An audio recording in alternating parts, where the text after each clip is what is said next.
Welcome to Family Business World. I'm your host, Dr. Dale Caldwell, and we have an extraordinary entrepreneur, Alexander Sweetwood. Alexander, how are you? Good. Thanks for having me, Dale. Well, Unique Photo is just a major photo business and so on. But before we talk about the business, you know, I always want to hear a little bit about my guests. So where'd you grow up? Where'd you go to school? When did you know you were an entrepreneur?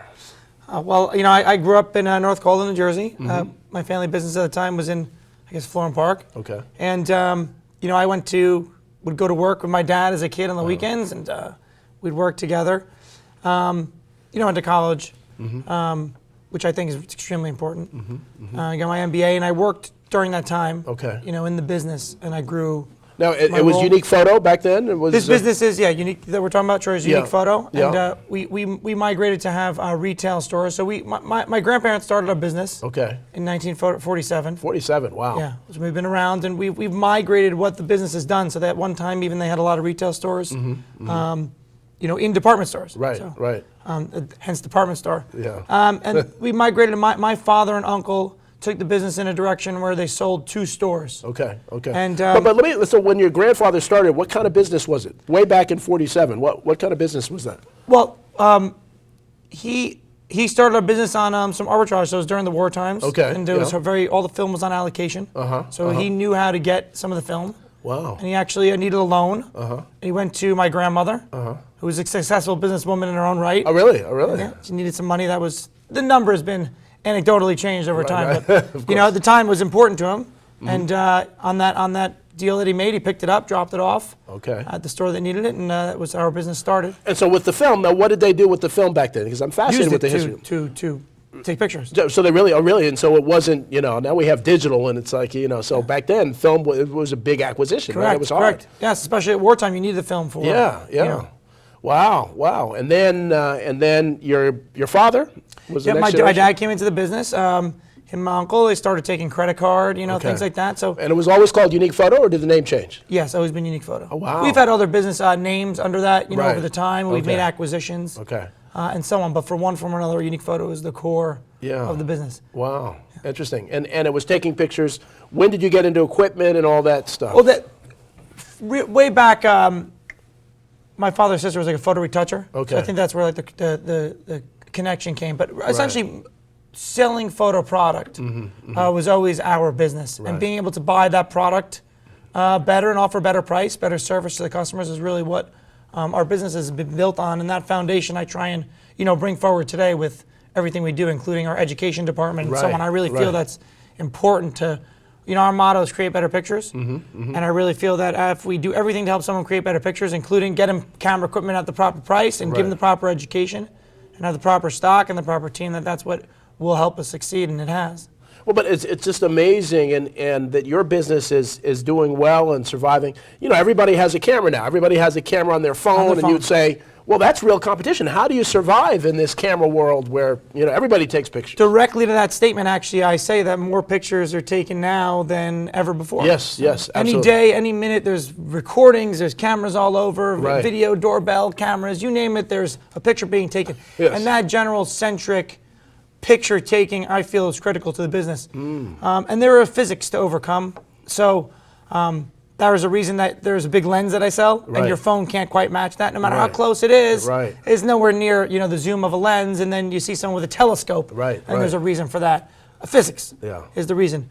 But it really drives me every day when we do 2 or 3 events a year where I get to really interact with hundreds of customers at a time, and I really see the impact that we're making. And I segment the business in my mind, and it's tough to live in the business and run the business. I really find that for entrepreneurs is a tough thing to do both. You're in the trenches and you're making executive decisions. So those are 2 real hurdles that you have to kind of juggle. But I find that when I segment our business, I have businesses that are making money through our business, and that's a really important customer of ours, whether it's a pro photographer, a wedding photographer. So the B2B aspect of the business is and that really B2B critical. aspect has changed. So the B2B used to be a store selling. So now I'm the store selling, and the business is the customer buying. And one aspect. The other aspect is a professional. And that's why we expanded our footprint. Also because we have many more professionals, or even if someone who would call themselves an amateur, You know, so to me, a professional, the line gets drawn if they get paid to shoot. You sold one picture for $1, that's to me a professional. Right. You sold photos for money. You got money for your job. Right. You know, am I a professional coder? Not really. For computer programming, I'm not getting paid to computer program. But, you know, so I would say I'm an amateur. And then we have a lot of people now, actually, you'd be pretty surprised, are shooting film again. Really? Okay. And that artistic nature and the way that the actual chemicals are, digital is a definitive 0 and 1, you know? Right, right. So when you have a film, there's a smoothness to it that can't really be replicated. So they're shooting film as opposed to digital. They're shooting film again. Totally. The market is impossible. It's impossible to get film right now. Interesting. Well, it's funny. So my daughter's 17, and she loves the old vinyl records. She loves the sound of vinyl records. The digital stuff is too perfect. She says, well, now, so it's funny, you know what changes, what goes, you know, radio was supposed to be dead when TV came out. Yep. Now radio's never been stronger. So it's really interesting. If you start to add in the streaming and there's other totally. And so when you say shooting film, what are they shooting it with? What are they shooting film with? What cameras. Normal camera? Obviously you have disposable cameras. Right. So they buy with the film in it, and they have. There's been a whole. It's harder to get, but there's a whole used market around all those film cameras that were sold over all the last, let's say, 50 years. So the whole big market around that, and the better the camera was at the time, which people might not have seen it so much, there's a whole business around that now. Interesting. Yeah, customers come in, I found this whole closet worth of stuff, and then there's the higher level of film camera, where it's using professional lenses. And those still exist, and those are still being sold. Interesting. I remember I got my daughter wanted one of those old Polaroids for one Christmas a few years ago, where it was so cool that it came out and you saw it developing for it. It's magic, and so you look at the Fuji has stuff. Fuji has a current product of that, Fuji Instax, right? And that's a big seller for us. They have the Instax Mini, and they actually, as a matter of fact, have a printer that you can print from your phone to that film. Oh, really? Oh, wow. So you get like a combination of what you took on your phone and the artistic nature of the print. You can hand it to someone. Interesting. And that's the magic. It's hard to replicate that magic in a dark room, or when it comes out of the machine. You're like, this was converted from light. Yeah, yeah. It really is amazing. So I want to plug your business too. So you have 2 stores. What's your website? How do people, if they want to find Unique Photo, where do they go? We ship worldwide. Okay. But we have a nationwide presence, uniquephoto.com. Uniquephoto.com. Yeah, we have all our cameras, lenses, film, rentals. A lot of customers know us if they're around Fairfield or Philadelphia. We have a new store in Philadelphia. So Fairfield and Philadelphia. Yep. So yeah, right where we are now, like 150-mile radius, we're pretty well known if someone's into photography or has looked up photography and gone on the internet, and we run major events. We had a film lovers event this weekend over in Philadelphia. We did a ton of photo walks. We took people through all aspects, actually, so even though that store has all the digital product, we had a big film lovers weekend, and went over great. Customers talk to me the film lovers weekend. What's that? What's a film lovers weekend? So like what we like to do is we bring everyone, and we were talking about this with the family business today. There's nothing like bringing everyone together to share ideas, to see what they're doing, and that's, to me, how you learn. So everyone came together this weekend at our store in Philadelphia, and we had a series of events lined up so that customers don't just come in for one thing. And they came in, and we had photo walks, we had nights out.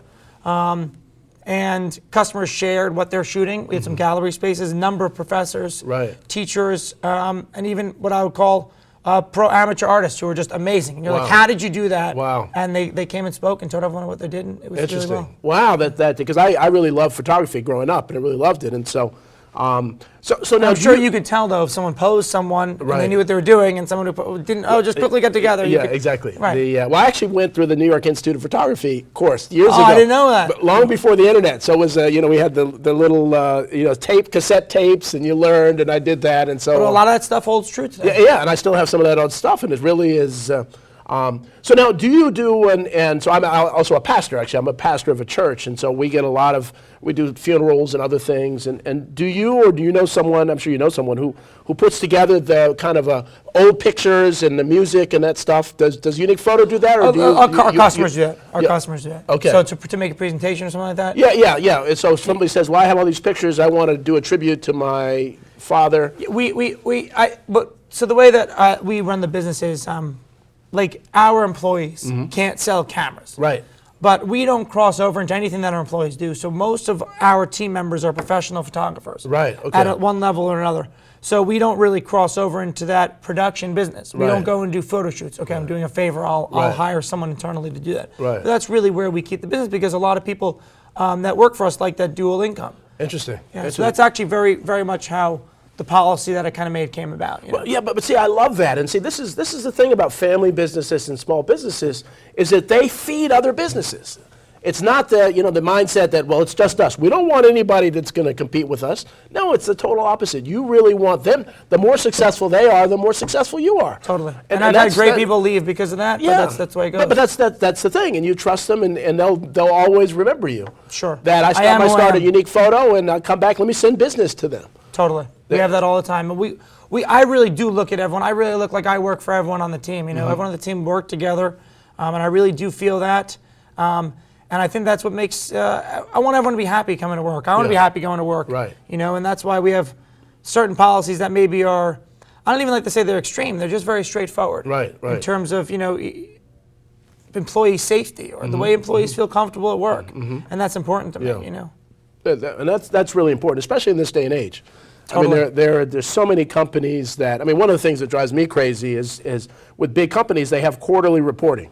So every 3 months, you got to figure out a way to make profits for your investors, which is artificial. It means you may have to fire some people temporarily, which means, and really it doesn't. But that's where, as an independent, family-owned business, you can actually do right by your employees, right by your customers. And so that's why everybody should really shop local, should really look local and find. And so, so now talk a little bit about your training. You do a lot of different training courses and education courses within Unique Photo. So yeah, we have classes running year-round. Everything from consumer classes or beginner class to professional class, how to make money in photography. Oh, really? Many different classes.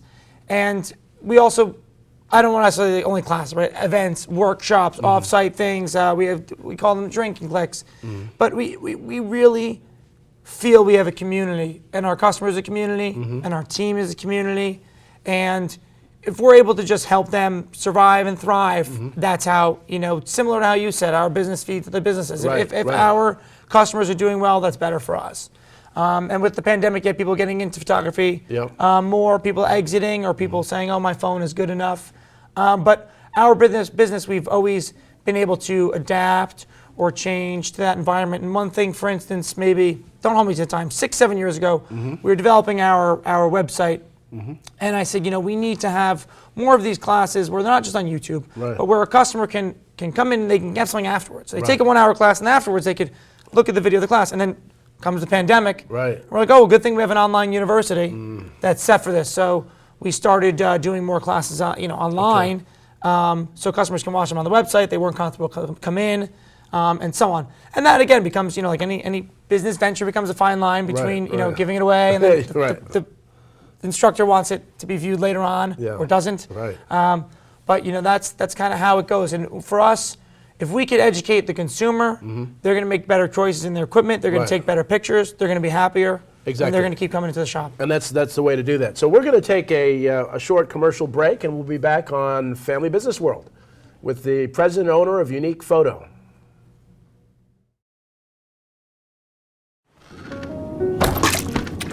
I feel bad for kicking your seat on purpose. I'm sorry for mansplaining. That's when a man... I know what it is. We should have just told you it's a boy. I wish you didn't have to hear all that. Sorry I called you Karen. That's my name. Sorry your name is Karen. I promise I will not eat any more of your friends. Really? Okay, it might happen one more time.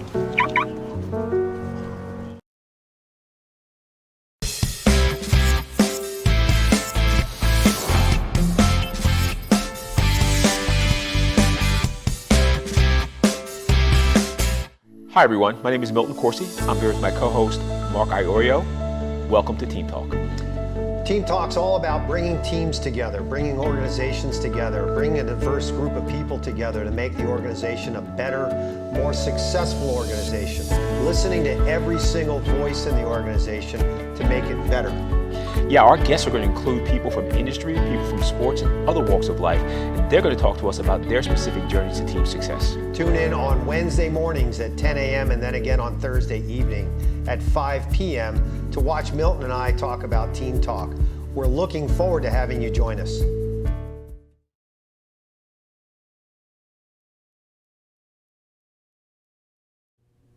Welcome back to Family Business World. Again, I'm your host, Dr. Dale Caldwell, with Alexander Sweetwood from Unique Photo. And it's amazing what you guys are doing, and I just love your attitude of really supporting your employees, your customers. You do B2B, you do B2C kind of stuff. But I want to talk a little more about the education piece. And so you had said that I was intrigued about making money as a photographer. Lighting, so you do courses on lighting. So our course schedule is very fluid. So we have our what I would call staple courses that you'll see many instances, as we call them, available for. So you might have, today at 7, tomorrow at 11. Right. And those are more for like an entry-level course. Okay. Not a crash course on your camera, but it covers the basics in photography. And then throughout the year, besides bringing in prominent speakers, maybe Canon's Explorers of Light or ambassadors, these are high-end photographers that are some of them are paid upwards of $20,000 to come give a speech. Really? Wow. Wow. To give a presentation. And what we do is we want to cover every single aspect that we can for our customer base. Right. So there's courses that come through that are on portraits, how to pose people. Okay. We do workshops with only 12 people in it, people who want to get into model photography. Okay. So I mentioned to you how to make money in photography. We have that course that comes through, let's say 3 or 4 times a year. Right. We have different speakers that do it. Right. So you pick up one little thing in each one is how I like to do it. Our show that's coming up in, I guess, 2 or 3 weeks from now, our expo is what we call it. And this is actually our 75th year in business. Really? Wow. So we're going to call it's our 75th expo, but it's going to be 75th anniversary expo. Right. But that's going to be in Fairfield, New Jersey. Okay. And over the course of 3 days, we have about 36 courses. We have 30 instructors. We expect to have between 2,000 and 3,000 people through the store in that weekend. Wow. And that's really where people can take, like, let's say the course would normally be 3 hours. You take an hour of it and really get a sampling and then decide if you want to go further. We have a couple main guys coming to that who the schedule's just not out yet, so I can't release it. I'm not allowed to release it yet. But like imminently, if people are checking our website, they'll see all the top guys that are coming in. That's really fun event for us. And as a matter of fact, what we do at that event as a marketing promotion is all the money that anyone spends, we give them a gift card that they could use at that moment for the amount of money they had to pay in sales tax on the order. Wow. So we call it a sales tax free weekend, but we're still giving the good old governor their checks. But we as a marketing promotion, it's a way to give back. And what I like to recommend is a lot of customers, piecemeal buy their order so they could leverage that towards getting something bigger. So getting something bigger. That's very, very cool. And so now how many other family members are working with the business now? So my father and my brother work in the business with me. Okay. Yeah, they're primary partners, and I like to make sure that everyone's doing what they love. Yeah. My dad he calls himself the king of film, but he's still heavily involved in sourcing film all over the world. Oh, really? So that we could get it. So everyone's like, oh, how did you find this and so on, and we want to make sure our customers have it. Right. So like anything, if there's 20,000 of something, people want 18,000. Well, it's on sale. Slash down all the way to holiday. If there's 20,001 that people want, and there's only 19,000, it's the opposite. So, but we have a lot of businesses who aren't just a consumer or aren't just a individual who has 3 or 4 employees, but is a store that buy from us also. Okay. So then they have customers that are very same nature. So that's why it's a delicate balance in our business between that. The thing, but I do call our business multifaceted from the aspect that we're selling different groups, very similar product that cross over. Yeah. Now you allude to that you're doing a lot of programming. And what kind of programming are you doing? So like for internally in our company, if you needed to, let's say, get UPS rates. Right. If you needed to, I call it calling an API, but if you need to send an email, anything you need to do now with an outside service typically would involve an integration. Right. So we started offering just last week same-day delivery. Oh, really? So a customer would order, let's just say midnight or 1 o'clock in the morning, 2 o'clock in the morning, 11 a.m. That order comes into our system, and what we do is when that order gets released from our system, automatically by API, we make an API call to provider, provide them all of the information. They reach back and say, okay, this order is scheduled for delivery.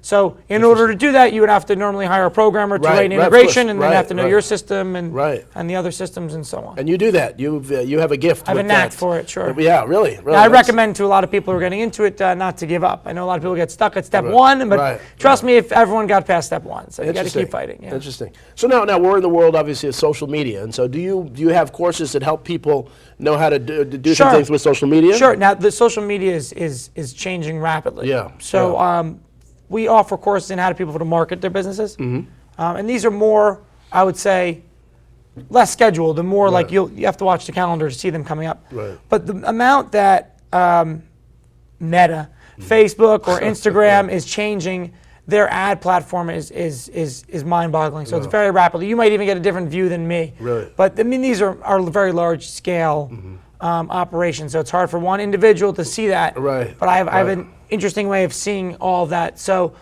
to me, it's extremely important for people starting out not to spend their whole budget without testing it, and also not to have too high expectations for low budget. Right. But the advantage is you have the ability to spend very strategically. So on those platforms, even on Google, you could strategically spend per zip code. Right. So you could say, well, Amazon.com is outspending you. I don't even know if there's a decimal that I could describe it to you. Right. But that's okay, but we're going to strategically go after these people in these zip codes who we know will find out about our store, or we know haven't visited our store at all. Or take it a step further, we're going to target anyone who's visited these 10 electronic stores within a 20-mile radius. If they visited the store, we'll follow up on them. And not to get off, but in the current environment, many people are switching their phone within 3 years. So the latest phones have a limit to some of the IP tracking. So what would end up happening is you'd look up, let's just use cameras, right? Let's pretend I had it full blast for you, right? You'd look up a camera in your house on your phone. Great. 3 hours later, your wife goes on Facebook.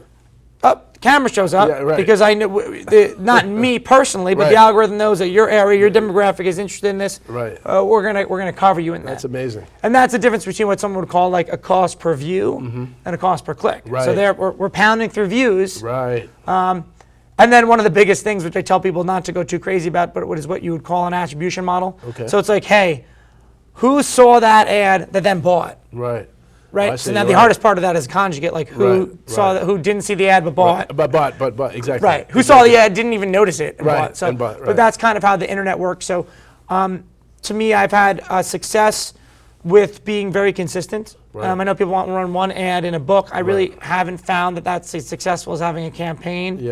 As really being after targeted what you have. So I spend a lot more money locally. To let people be aware that the store exists if I have the product. Both in Philly and Fairfield? Both in Philly and Fairfield. Yeah, good. Yeah, and I told you that story once, I think, but I told the story the first day. Someone came in for this $200 item that was actually rebated to $150. The first day we were open in Philadelphia. And I heard this interaction. I said, okay, I know that we didn't make a mistake with the store because there's nowhere else to go get that lens adapter on this day, and I know that they found us from the internet. You know, they didn't just come mosey on and hey, do you have this? Which they could. But that was a reason that I did that, and I felt that in order to have a store of success, you need to have a certain size and a certain motto, which has pros and cons. You know, like everything in business, and that's really where I felt our success is by being there day to day, working through everything, working with your team to be everything. But to me, that success translated to retail means the doors need to be open during those times. You know, we're not a bank. We're not locking you out at 3 p.m. kind of thing. Exactly. Of course, someone comes in for a 2-hour at 7 o'clock is a little tougher for our sales staff. But, you know, everyone on our team is professional, and they know that, you know, I feel that any customer knows they could get to, you know, you ever go somewhere on a website and you can't find even help, you don't even know where to click, we're there. Okay, we're going to take care of it if there's a problem. I hate that. I hate that. You got to dig for a number and you got to do that. And I understand that people are frustrated, and we work with younger customer service people, and I try and teach them. The biggest tip I ever got for being on the phone I came up with, I was like, you know you can hang up the phone, right? So if you're having an upset customer, please don't hang up on a customer. Please hold on, you're upset, and you can calm them down. But for us, service has always pushed us. I've always pushed us to have the best service possible. That's so important in this day and age, especially. I mean, and especially again, and I you know, my daughter's 17, but some young people, you know, don't want to admit that they're wrong. I went into another store, a paint store, and this guy, I was looking for this particular paint, and he misspelled it and said, we don't have it, we don't have it. Then I went to another store and they had it because he misspelled it, and he refused to say that he was wrong. And so I love that customer service aspect. And do you do training, formal or more informal We go training? so all out with the training and the follow-up, and we have a survey that goes out, and we really want to provide the best. And we don't want to do it as a recommendation. We want to do it as a learning opportunity. Okay, you know how it is in every business. You have some people that are able to succeed and some people that just can't cut it. But in this case, we really work with everyone. I call them green, but someone who's new to handling a sales, but knows everything about cameras. And once, if they know our system, we'll help them. Just help the customer. Yeah. We don't force sell the customers. We're not like, you need this warranty, you need this, you need. No, we want the customer. The warranties that we sell cover theft and drop. So for the price, we try and tell them, just mention it. Yep. Mention to the customer, wait a minute, it's going to cover theft and drop? On my $3,000 camera? So that's kind of where we've been successful. Well, and I can just tell just who you are, and unfortunately we're at the end of time now, but the other thing that I can tell is that your experts don't talk down to folks. Like sometimes you go to places, camera stores especially, looking down it's the like nose. You don't know that? Well, I know this, and they're so big on showing there, and you're really customer friendly, and so. Well, there's many ways to do everything. So whenever someone says the only way to do it or something, I don't know if they've fully thought about it. So exactly, that's my experience. Alexander, man, this is great. This has been great talking to you. Thank you. Thanks for having me. Please visit uniquephoto.com. Yep, uniquephoto.com. Right? And whether you want education or equipment, it's a great business. And so, again, this is Dr. Dale Caldwell. Thanks for watching Family Business World, and we will see you next week. Have a great day.